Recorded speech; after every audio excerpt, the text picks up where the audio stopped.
Kung nagustuhan niyo po ang ating video, please paki-like po ito at mag-subscribe na din po sa ating YouTube channel.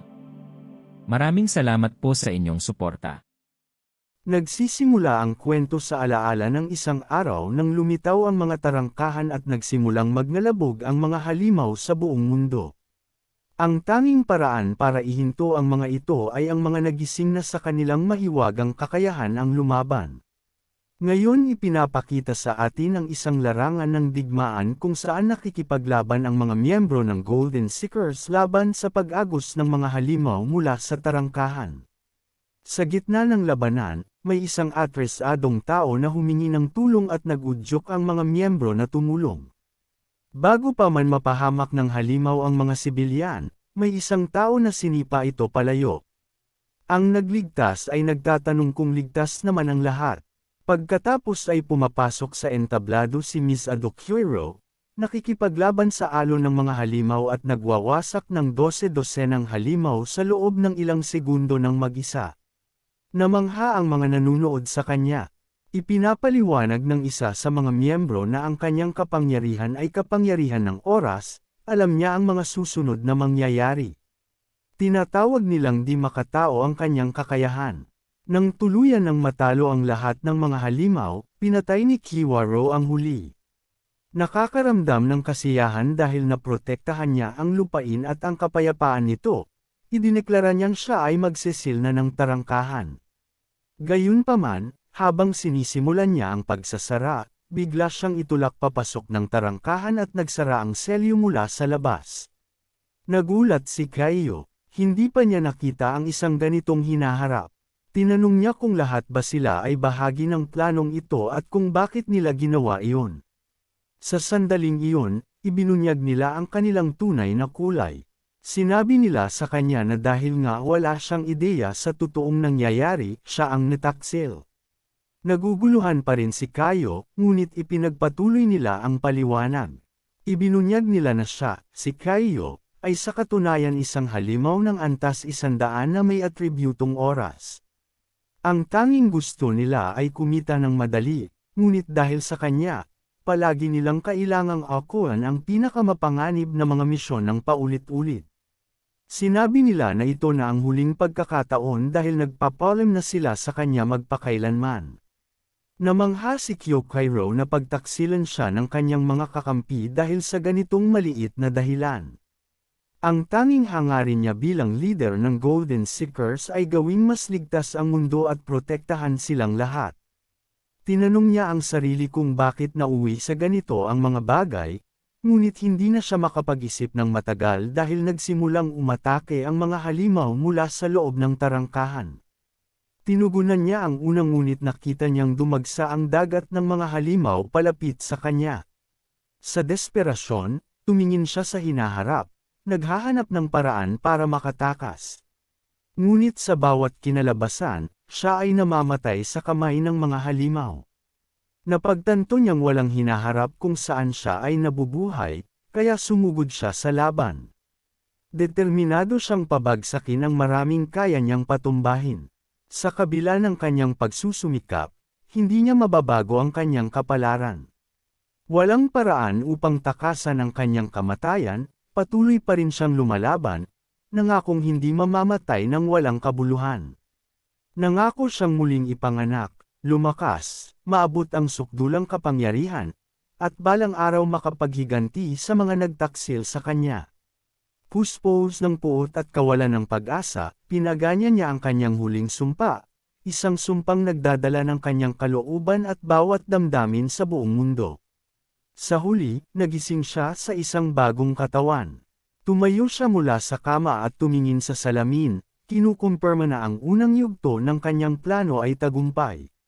Sa pagtingin sa paligid ng ospital, napapansin niya ang mga bagay na pamilyar na hindi niya alam.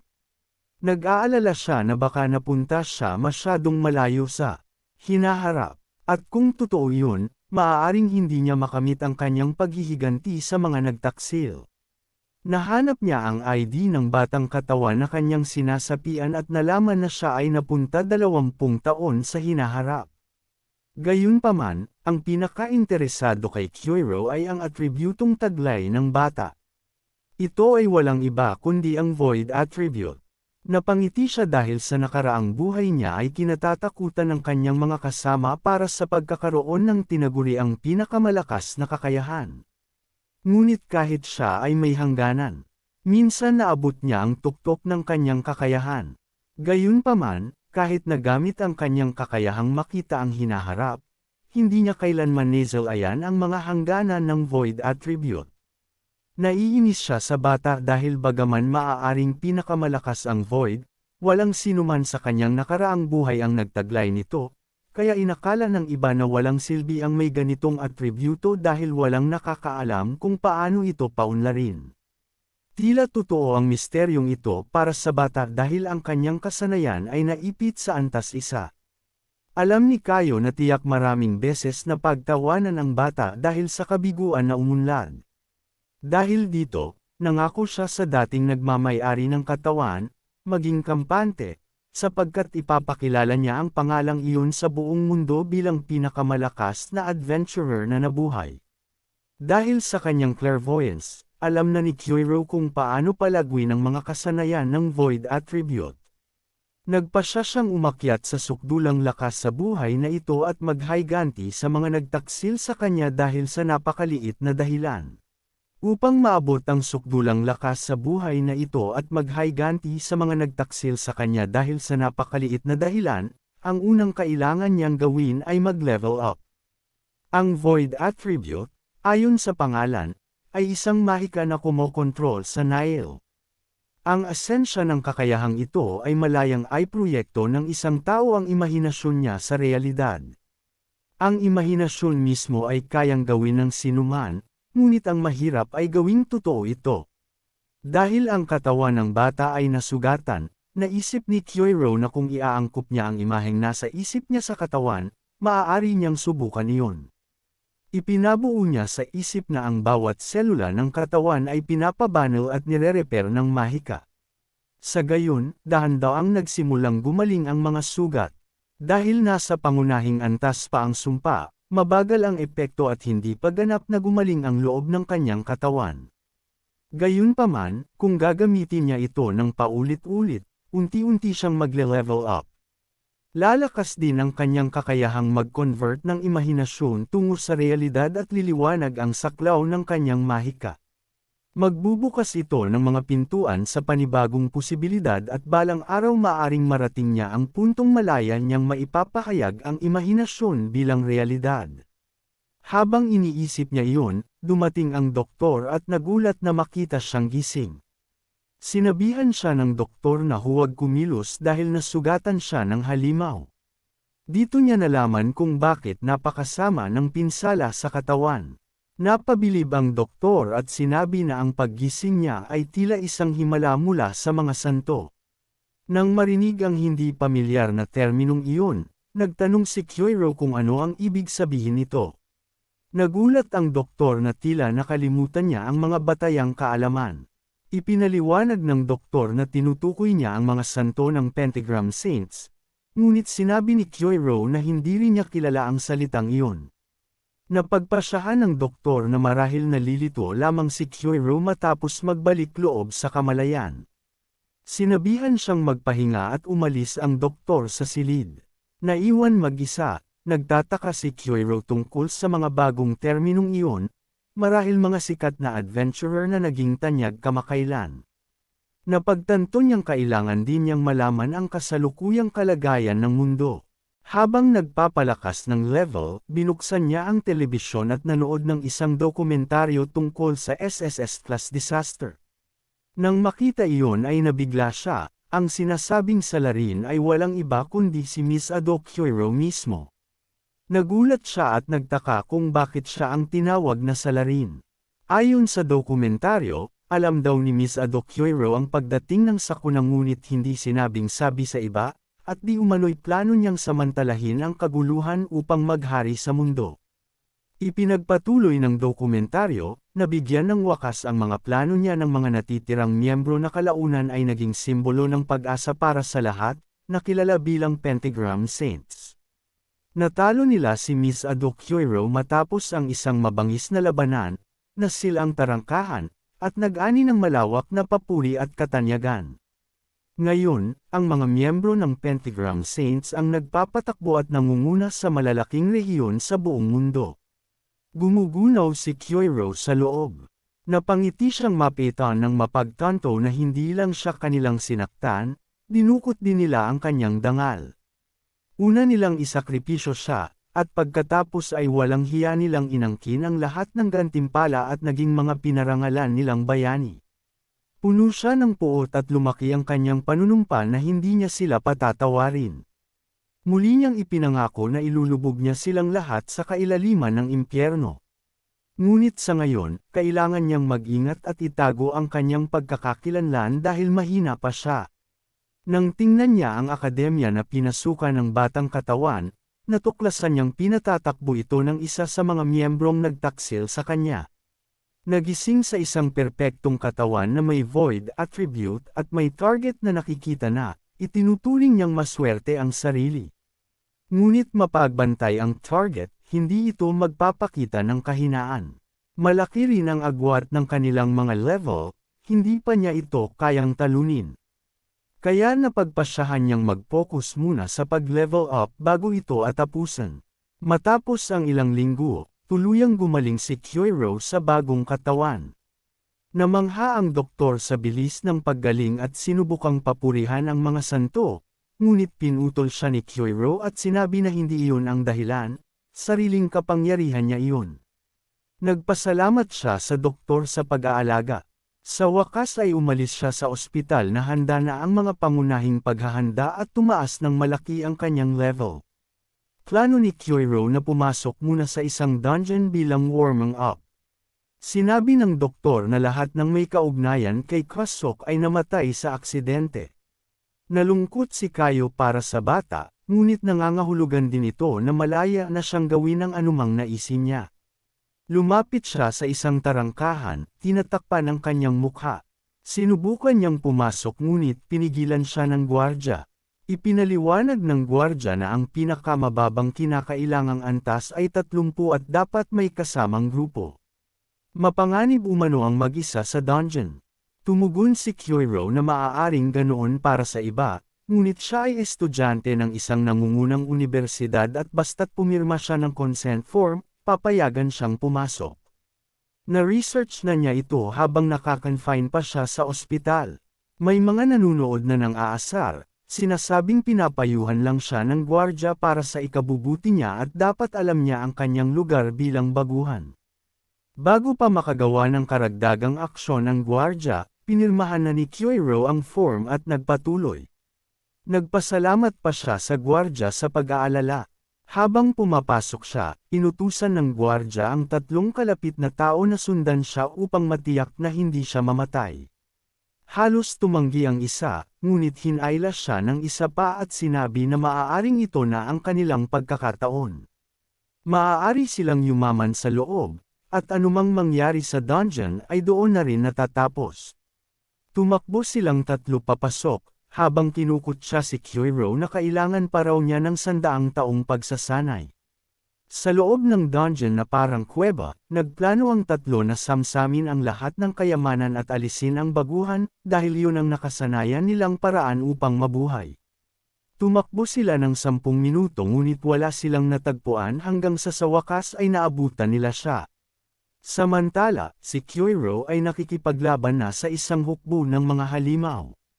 Gamit ang void attribute, nakapagpatawag siya ng iba't ibang uri ng mahikang may sari-saring anyo, winuwasak ang lahat ng kaaway sa kanyang daraanan. Nang hamu pa ang usok, nagulat ang 3 sa bilis niyang pinuksa ang mga halimaw. Ngunit nanag ang kanilang kasakiman nang makita nila ang isang bihirang bagay na nahulog na maaaring ipagbili ng napakamahal. Nang makita nilang hindi sila napansin ni Kyoiro, nagbalak silang patayin siya at kunin ang kayamanan. Tumalon sila sa loob ng kuweba at sabay na naglunsad ng mga mahikal na atake laban sa kanya.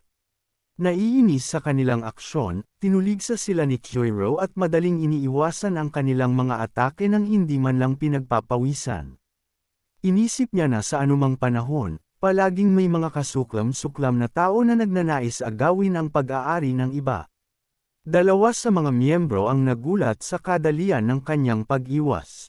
Ngunit ang ikatlo ay sumugod na may atakeng apoy, iginiit na sinuwerte lang si Kayo. Bago pa siya makalapit, sinalubong siya ni Kyoiro ng isang malakas na kamaong pinalakas ng Mahika na tumama diretso sa tiyan, agad siyang pinabagsak. Sa kanilang pagtataksil, idineklara ni Kyoiro na hindi siya magpapakita ng awa. Tinawag niya silang pinakamasahol na uri ng tao, yaong laging nagtaksil at pumapatay para sa pansariling kapakinabangan. Para sa kanyang mga mithiin at paghihiganti, nangako siyang wawasakin sila. Sa loob ng dungeon, dumating si Yoshi Sudai, ang tauhan ni Ako, matapos marinig ang balitang may isang estudyante mula sa kanilang instituto na pumasok mag-isa sa dungeon. Ngunit lubos siyang nagulat sa tagpong kanyang nadatnan. Nagtanong siya kung bakit may 3 baguhang adventurer na nakahandusay at kung paano nangyari ang lahat ng ito. Samantala, sa bahay, sinusuri ni Kyoiro ang kanyang mga nakamit. Nakapag-level up siya sa Deer Rank Dungeon at natukoy ang antas ng kapangyarihan na hawak niya. Nakakuha rin siya ng bagong sumpa na kayang magtago ng impormasyon. Sa pamamagitan nito, maaari niyang pekain ang kanyang antas at manatiling nakatago ng hindi nahahayag ang kanyang pagkakakilanlan. Kinabukasan ay unang araw niya sa akademya, kaya nahiga siya upang magpahinga. Bago siya makatulog, nakita niya ang ilang mensaheng malinaw na pambubuli na nakatuon sa dating may-ari ng kanyang katawan.